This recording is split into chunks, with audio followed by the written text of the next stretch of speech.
ಚೆನ್ನಾಗಿದ್ದೀರಾ ಅಂತ ಅಂದ್ಕೊಂಡಿದ್ದೀನಿ. ಇವತ್ತು ನಾನು ಮಾಡ್ತಾ ಇರೋ ರೆಸಿಪಿ ಹಸಿಮೆಣಸಿಕಾಯಿ ಖಾರ ಅಂತಾರೆ, ಗೊಡ್ಗಾರ ಅಂತಾರೆ. ಸ್ಟ್ರೀಟ್ ಫುಡ್ ಸ್ಟೈಲಲ್ಲಿ ಮಾಡ್ತಾ ಇರೋದು ಖಾರ ಇದು. ಅಲ್ಲಿ ಪಾವ್ ಭಾಜಿಗೆ, ವಡಪಾವ್ಗೆ, ಆಮೇಲೆ ಚುರುಮುರಿಗೆ, ನಿಪ್ಪಟ್ಟು ಮಸಾಲ ಎಲ್ಲದಕ್ಕೂ ಬಳಸ್ತಾರಲ್ಲ, ಆ ಥರ ಖಾರ ಮಾಡೋದು. ಮನೆಯಲ್ಲೇ ಸುಲಭವಾಗಿ ಮಾಡ್ಕೊಳ್ಳೋದು. ನಮ್ಮನೆ ರುಚಿ ನಿಮ್ಮೆಲ್ಲರಿಗಾಗಿ ಏನೇನು ಪದಾರ್ಥಗಳು ಬೇಕು ಹೇಳ್ತೀನಿ ಬನ್ನಿ. ಗೊಡ್ಗಾರ ಅಂತಂದಲ್ಲ, ಗೊಡ್ಗಾರ ಅಂತಾರೆ, ಹಸಿಮೆಣಸಿಕಾಯಿ ಖಾರ ಅಂತಾರೆ. ನೋಡಿ ಬೇಕಾರೋದು ಒಂದು 1/4 kg ಹಸಿಮೆಣಸಿಕಾಯಿ ಇಟ್ಕೊಂಡಿದ್ದೀನಿ. ಪುದೀನ ಒಂದು ದೊಡ್ಡ ಕಟ್ಟು ಪುದೀನ, ಮತ್ತು ಒಂದು 100 ಗ್ರಾಮ್ ಶುಂಠಿ, 150 ಗ್ರಾಮ್ ಅಷ್ಟು ಬೆಳ್ಳುಳ್ಳಿ ಇಟ್ಕೊಂಡಿದ್ದೀನಿ. ರುಚಿಗೆ ತಕ್ಕಷ್ಟು ಉಪ್ಪು. 5 ಪದಾರ್ಥಗಳು ಸಾಕು. 5 ಪದಾರ್ಥ ಇಟ್ಕೊಂಡು ಖಾರ ಮಾಡ್ಕೊಳ್ಳೋಣ. ತುಂಬ ಚೆನ್ನಾಗಿರುತ್ತೆ. ಏನು ಮಿಕ್ಸಿಗೆ ಹಾಕ್ಕೊಂಡು ಮಿಕ್ಸಿ ಮಾಡೋಣ ಇವನ್ನೆಲ್ಲ.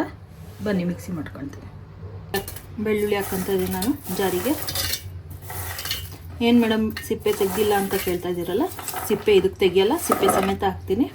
ಕೆಲವೊಂದಕ್ಕೆ ಮಾತ್ರ ಸಿಪ್ಪೆ ತೆಗಿಯೋದು, ಇನ್ನೆಲ್ಲದಕ್ಕೂ ಸಿಪ್ಪೆ ಸಮೇತ ಹಾಕ್ತೀನಿ. ಈ ಥರ ಫುಡ್ಗೆಲ್ಲ ಸಿಪ್ಪೆ ಸಮೇತ ಹಾಕೋದು ಚೆನ್ನಾಗಿರುತ್ತೆ. ನೋಡಿ ಹಸಿಮೆಣಸಿಕಾಯಿ ಹಾಕ್ಕೊತ ಇದ್ದೀನಿ. ಈಗ ಹಸಿಮೆಣಸಿಕಾಯಿ ಮತ್ತು ಬೆಳ್ಳುಳ್ಳಿ ಹಾಕಿದ್ದೀನಿ. ಇದೆರಡನ್ನೂ ಮಿಕ್ಸಿ ಮಾಡ್ಕೊಬರ್ತೀನಿ. ಆಮೇಲೆ ಪುದೀನ ಶುಂಠಿ ಹಾಕೋಣ. ನೋಡಿ ನೀರು ಹಾಕ್ಬಾರ್ದು ಇದಕ್ಕೆ, ಹಾಗೆ ಮಿಕ್ಸಿ ಮಾಡಬೇಕು. ನೀರು ಹಾಕಿದ್ರೆ ತುಂಬ ದಿವಸ ಇರಲ್ಲ. ಅಂದರೆ ಸ್ಟ್ರೀಟ್ ಫುಡ್ಡಲ್ಲಿ ಏನಾರ ಹೆಂಗೆ ಅಂತ ಅಂದರೆ ಅವ್ರು ನೀರು ಹಾಕ್ಕೊಂಡು ಮಾಡ್ತಾರೆ. ಅವ್ರು ಒಂದೇ ದಿವಸಕ್ಕೆ ಅವತ್ತೇ ಮಾಡ್ಕೊಂಡು ಖಾಲಿ ಮಾಡ್ತಾರೆ. ನಾವು ಇಟ್ಕೊಳ್ಳೋದ್ರಿಂದ ಸ್ವಲ್ಪ ದಿವಸ ಇಟ್ಕೊಳ್ಳೋದ್ರಿಂದ ಹೊರಗಡೆನೂ ಇಟ್ಕೊಳ್ಳಬಹುದು. ಇಲ್ಲ ಅಂದರೆ ಫ್ರಿಡ್ಜ್ ಇದ್ದರೆ ಫ್ರಿಡ್ಜಲ್ಲಿ ಇಟ್ಕೋಬೋದು. ನೋಡಿ ಇವಾಗ ಹಂಗೆ ಮಿಕ್ಸಿ ಮಾಡ್ತೀನಿ. ಪಲ್ಸ್ ಕಡೆ ತಿರುಗಿಸ್ತಾ ಇದೀನಿ ನೋಡಿ.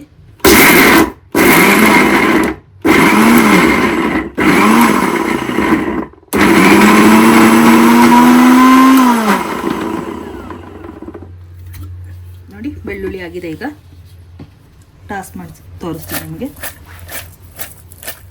ಘಮ ಘಮ ಅಂತ ಇದೆ ಇವಾಗಲೇ. ನೋಡಿ ಇವಾಗ ರುಚಿಗೆ ತಕ್ಕಷ್ಟು ಉಪ್ಪು ಹಾಕಿ ಇನ್ನೊಂದ್ಸತಿ ಮಿಕ್ಸಿ ಮಾಡ್ತೀನಿ.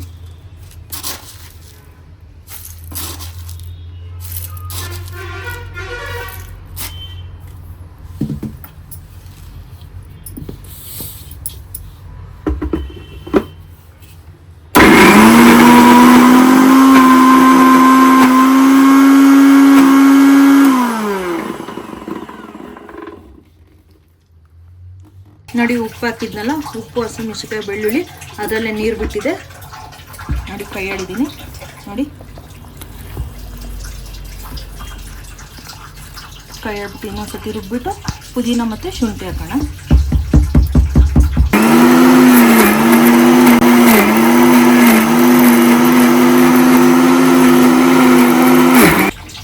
ನೋಡಿ ಶುಂಠಿ ಹಾಕ್ತಾ ಇದ್ದೀನಿ. ಈಗ ಶುಂಠಿ ಹಾಕಿ ಮತ್ತು ಪುದೀನನೂ ಹಾಕ್ತೀನಿ.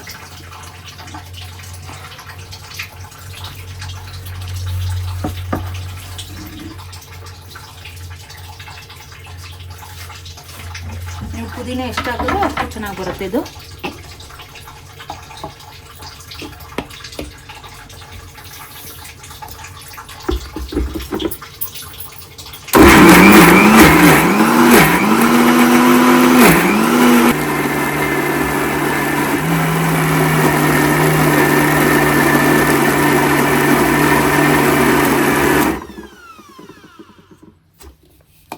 ನೋಡಿ ಆಗಿದೆ.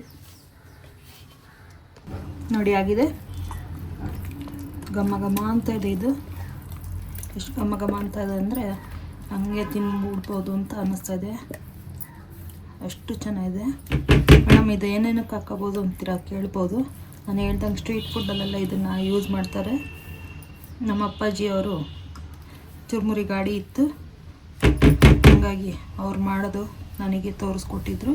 ಹಾಗಾಗಿ ನನಗೆ ಇದು ಬರುತ್ತೆ ಮಾಡೋಕ್ಕೆ. ಹಾಗಾಗಿ ನಾನು ಮಾಡ್ತಾ ಇರೋದು. ನಮ್ಮ ತಂದೆಯವರು ವ್ಯಾಪಾರ ಮಾಡ್ತಾಯಿದ್ದೆ ಅದು. ಹಾಗಾಗಿ ನಾವು ಇದನ್ನು ಮಾಡೋದು ನಮಗೆ ರೂಢಿ ಇದೆ. ನೋಡಿ ಹಾಕಿದ್ದೀನಿ. ಆಗಿದೆ. ಇದು ತುಂಬ ಚೆನ್ನಾಗಿ ಬರುತ್ತೆ. ನಮ್ಮನೇಲಿ ಚುರುಮುರಿ ಗಾಡಿಗೆ, ನಿಪ್ಪಟ್ಟು ಮಸಾಲ ಮತ್ತು ಪುರಿ ಖಾರಕ್ಕೆ ಎಲ್ಲದಕ್ಕೂ ಯೂಸ್ ಮಾಡ್ತಾಯಿದ್ವಿ. ಚಪಾತಿ, ರೊಟ್ಟಿ ಎಲ್ಲದಕ್ಕೂ ಯೂಸ್ ಮಾಡ್ತಾಯಿದ್ವಿ ನಾವು.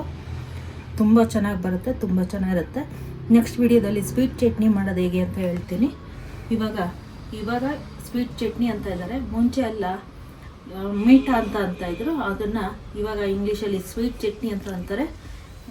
ಹಾಗಾಗಿ ನೆಕ್ಸ್ಟ್ ವಿಡಿಯೋದಲ್ಲಿ ಅದನ್ನು ಮಾಡೋದು ಹೇಗೆ ಅಂತ ತೋರಿಸ್ಕೊಡ್ತೀನಿ ನೋಡಿ. ಇದನ್ನು ಹಾಗೆ ತಿಂದು ಟೇಸ್ಟ್ ಹೇಗಿದೆ ಅಂತ ಹೇಳ್ತೀನಿ. ನಾನು ನೋಡಿ ತಗೊಂಡಿದ್ದೀನಿ.